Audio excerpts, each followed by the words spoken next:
We love Yamaha and we hate Yamaha in India, right? We love them because they did the RX100, they did the RE350, they did the R15. They've made some incredible motorcycles in India.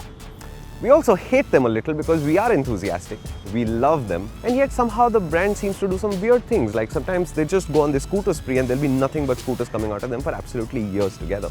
But today is a day when Yamaha goes back to what we really love about them, because if you look at their global product range, it's incredible. And out of the blue, no warning at all, came this, the new Yamaha Aerox 155, a 15 bhp scooter with the R15's engine. How cool is that?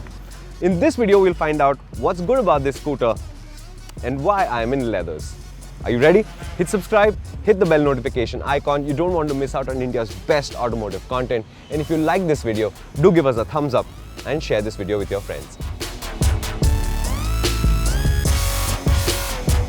So what is the Aerox? It's a really popular scooter in Southeast Asia. And by the standard of global scooters, it's not really doing anything majorly different, but by the standard of what goes for scooters in India, this is a very different product.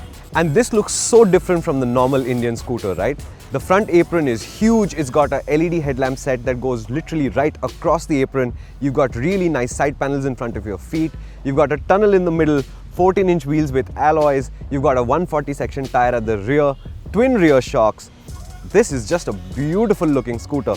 I do wish that Yamaha had given us more color options than the three they're giving us, because a truly brightly colored option would really make this scooter look smashing.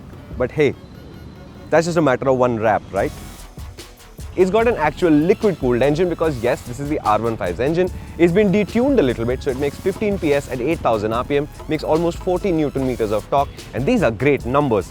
It's a smooth scooter, it's a refined scooter, and there are smoother scooters than this, but the package together in terms of acceleration and smoothness, this is going to surprise you. Speeds like 80-90 kmph show up on the speedometer really easily, and you can see the VVA light come in because this has also got variable valve actuation, which again the R15 also has, and give you a really even spread of power.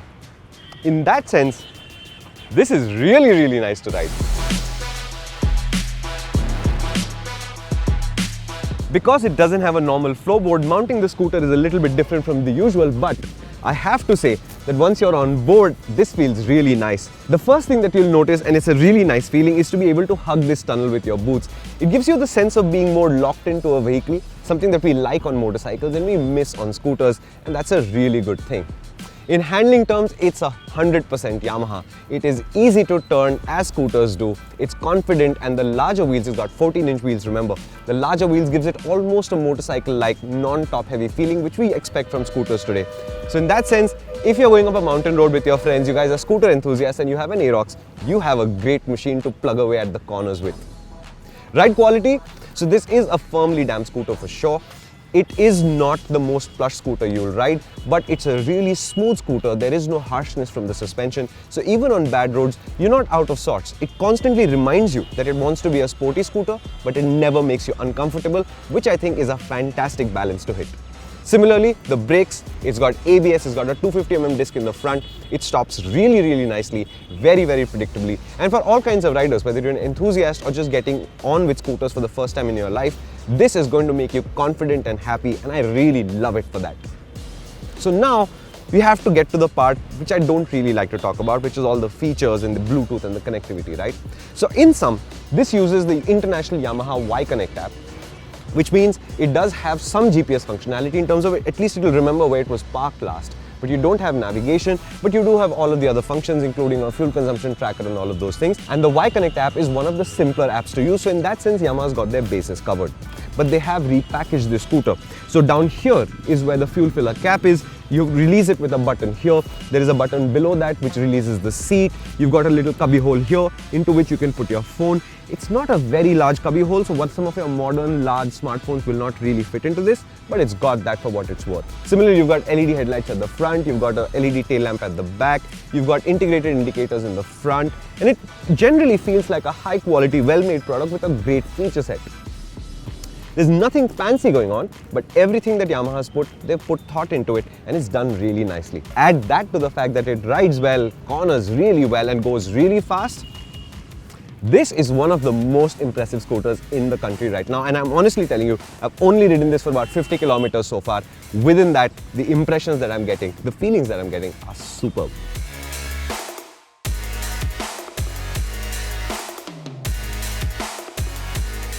Yamaha is pricing the Aerox at 1,30,000 rupees ex-showroom onwards, and honestly, that's not a cheap scooter. But this is not a cheap scooter either. It is well made, it has the right feature set, it goes really nicely, whether you're talking about ride quality, handling or engine performance.